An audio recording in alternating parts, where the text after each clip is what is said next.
Hello hi నమస్తే welcome to MK media. నేను మీ మధు కళ్యాణ్. ఇప్పటి వరకు కేవలం ఆన్లైన్లో వస్తువులు, కూరగాయలు, బట్టలు ఇవి మాత్రమే జనాలు కొనేవాళ్ళు. కానీ ఆన్లైన్ బిజినెస్ని ఇప్పటి వరకు మంచిగా ఉపయోగించారు చాలా వరకు. కానీ దాన్ని దురుద్దేశంతో కూడా కొంతమంది ఉపయోగించడానికి ప్రయత్నాలు చేస్తున్నారు. సో దాని గురించి మన టాపిక్. నమస్కారం సార్. నమస్తే మధు. సార్ చూసుంటారు సార్, మీరు సోషల్ మీడియాలో బాగా వైరల్ అవుతుంది, మీకు కూడా పంపిన పేపర్ క్లిప్. అవును. సో ఏంటి సార్ ఆన్లైన్ బిజినెస్ ఈ రకంగా కూడా వాడుకోవడం ఏంటి సార్? అమ్మాయిల్ని డోర్ డెలివరీకి పంపడం ఏంటి? సో నీ బాధ వచ్చేసి అమ్మాయిని డోర్ డెలివరీగా పంపిస్తున్నారు అన్నటువంటిది. అంటే అదేం కొత్త కాదు కదా మధు. అంటే ఇప్పటి వరకు అయితే నడుస్తున్నాయి సీక్రెట్ బిజినెస్ కదా సార్ అవి.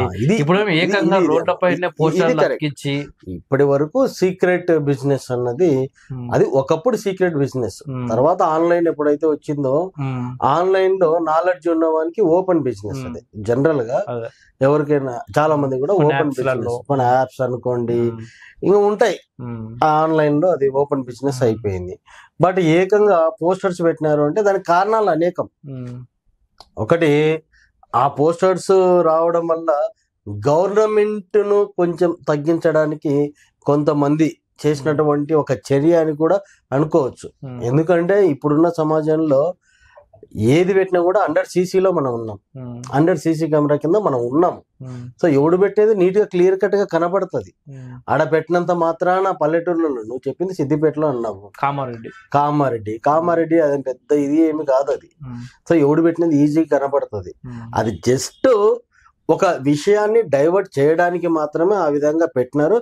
బట్ అది ఫ్యూచర్ లో నిజంగా జరగవచ్చు. ఇప్పుడు అది ఉద్దేశపూర్వకంగా చేసినా రేపొద్దున అది నిజమయ్యే ఛాన్సెస్ ఉంటాయి. సో ఇక్కడ ఎట్లా ఉంటదంటే వాడు కూడా పెట్టినాడు, బాగానే ఉంది. ఈ పెట్టిన దాన్ని బట్టి ఇప్పుడు గవర్నమెంట్ కానీ, పోలీసులు కానీ, ఇంకా వేరే ఆర్గనైజేషన్స్ అంటే మన సంఘాలు ఉంటాయి, ఫిమేల్ సంఘాలు అవన్నీ ఉంటాయి. సో వీళ్ళందరూ రెస్పాన్స్ ను బట్టి రేపొద్దున ఇంకొక పోస్టర్ అన్నది వచ్చేస్తుంది అక్కడ. ఇప్పుడు ఎవరు రెస్పాండ్ కాలేదనుకో రేపొద్దున అంతకు మించి ఇంకొక పోస్టర్స్ కూడా వచ్చేస్తాయి. ఇప్పుడు రెస్పాండ్ అయినారనుకో అక్కడది కట్ అయిపోతుంది. సో అది సార్ అంత పబ్లిక్ గా బ్రోకర్ నెంబర్ అయితే పెట్టింది సార్. సో ఆయనకు ఒకరు కాల్ చేశారంట సార్. అంటే ఆ పత్రిక ఏదైతే ప్రచురించిందని చెప్తున్నా, సో కాల్ చేసి మాట్లాడితే నాకు 500 ఇవ్వండి, ఆ అమ్మాయి ఎవరు ఉంటారో అమ్మాయికి 500 ఇవ్వండి అని చెప్పడం జరిగిందంట. సో అంత పబ్లిక్ గా నెంబర్ పెట్టి అలా మాట్లాడితే జనాలు పోతారా సార్? ఇంతకు ఏ నమ్మకంతో పెట్టుంటాడు వాడు, అరెస్ట్ అవుతాడని భయం లేకుండా?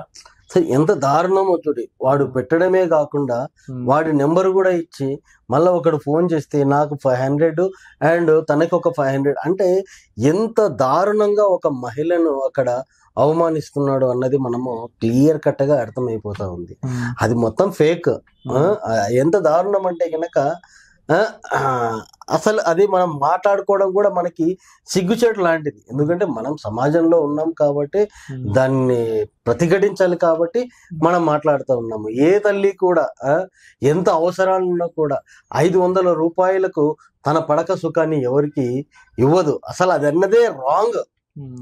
వాడు పెట్టినాడు కదా, నువ్వు ఎవడో ఫోన్ చేసి ఇట్లా అడిగితే వాడు అట్లా చెప్పినాడని అంటే ఆ ఫోన్ ట్రేస్ చేస్తే వాడు ఎవడు పెట్టినాడో క్లియర్ కట్ గా కనపడుతుంది కదా. వాడిని తీసుకుపోయి ఈజీగా బొక్కలు వేయచ్చు. మరి అది ఎంతవరకు నడుస్తుందని రేపు చూడాలి మనం. సార్ ఇప్పుడు కేవలం అదే కోణంలో కాకుండా ఇప్పుడు ఆ పోస్టర్ లో ఎవరైతే నెంబర్ ఉన్నాయో అది వాళ్ళు పెట్టకుండా ఇతర వ్యక్తులు అంటే వాళ్ళ అసొంటి బిజినెస్ చేసే వాళ్ళే వాళ్ళని పబ్లిక్ లో బ్యాడ్ చేద్దామని చెప్పేసి వేరే వ్యక్తులను పెట్టే అవకాశం ఉంటది కదా సార్. అరే నువ్వే చెప్పినావు కదా ఇక్కడ ఏంటిది, వాడు ఫోన్ చేస్తే 500 కు నేను వీళ్ళని పంపిస్తాను అని చెప్పి వాళ్ళు అదే బిజినెస్ చేస్తారు సార్. సో వాళ్ళ దగ్గరకు ఒక పర్సన్ వెళ్ళి వచ్చాడు. సో వాళ్ళకి ఏదైనా గొడవ అయింది, వాళ్ళని ఇంకా పబ్లిక్ లో బ్లేమ్ చేయాలని చెప్పేసి డిఫరెంట్ అట్లా కూడా ఉన్నాయి. బ్లాక్ మెయిల్ చేయొచ్చు. ఎవడైనా ఫోన్ చేస్తే పోతే కనుక వాడిని పట్టుకొని సో నువ్వు ఇట్లా వాని వీడియోలు కూడా తీయొచ్చు, వాని ఫోన్ రికార్డు చేయొచ్చు, వాని వీడియోలు తీయొచ్చు, దాని నుంచి బ్లాక్ మెయిల్ చేసి డబ్బు కూడా సంపాదించు. అనేక మార్గాలు. సో ఇంట్లో పడక సుఖం లేకుండా బయట పడక సుఖం ఎవరైతే కోరుకుంటాడో వాడు అన్నిటికీ తెగించి ఉండాలి. తెగించకుండా కనుక వాడి ప్రాణాల మీద కూడా వచ్చే ఛాన్సెస్ చాలా దండిగా ఉన్నాయి. వాడి ప్రాణాలు కూడా పోవచ్చు మేబీ. ఇప్పుడు తెలియకుండా సుఖానికి వెళ్తాడు, అది పబ్లిక్ లోకి వచ్చేసరికి అవమాన భారాన్ని తట్టుకోలేక కంపల్సరీ చస్తాడు, చావాలి కూడా అంతే. ఆ బతికి కూడా వేస్టే. సో అది సార్ ఇప్పుడు ఇలాంటివి అంటే ఇప్పుడు వరకైతే మనం ఓన్లీ కామారెడ్డిలో ఇట్లా పబ్లిక్ గా ఇట్లా ఒక పోస్టర్స్ పెట్టడం చూసాం సార్. సో ఫ్యూచర్ లో ఇలాంటివి ఏమన్నా ఇంకా పెరిగే అవకాశాలు ఉంటాయా సార్? సో కంపల్సరీ పెరుగుతాయి. పెరుగుతూనే ఉన్నాయి.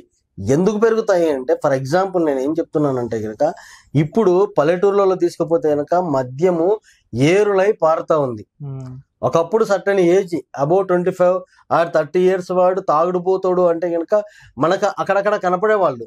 ఇప్పుడు ఏందిరా అంటే గనక 15 years ఏజ్ ఉన్న పిల్లల కొడుకులందరూ కూడా చాలా మంది ఫుల్గా తాగుతా ఉన్నారు. బీర్లు కాకుండా దానికి మించి ఎక్కువగా తాగుతా ఉన్నారు. మరి ఆ తాగినప్పుడు వాని లోపల ఒక బ్రెయిన్ పనిచేయనప్పుడు ఇలాంటి అఘాయిత్యాలు చాలా ఎక్కువగానే నడుస్తాయి. దొరకనప్పుడు అంటే లోపల అవి పుట్టినప్పుడు, ఆ కోరికలు అవి పుట్టినప్పుడు ఆటోమేటిక్ గా ఇవన్నీ ఎక్కువ అయిపోతాయి, కంపల్సరీ ఎక్కువ అవుతాయి. సిస్టమ్ మారినంత వరకు ఏదైతే డెవలప్ అవుతుందో, ఐదర్ మంచి ఐదర్ చెడు రెండు కూడా ఎక్కువగా వెళ్ళిపోతూనే ఉంటాయి. సిస్టమ్ సరి చేయాలి, అది డిపార్ట్మెంట్ వల్ల మాత్రమే అవుతుంది, అంతే. Okay sir, thank you sir, చాలా అద్భుతంగా వివరించారు ఈ టాపిక్ గురించి. Thank you Madhu, thank you so much.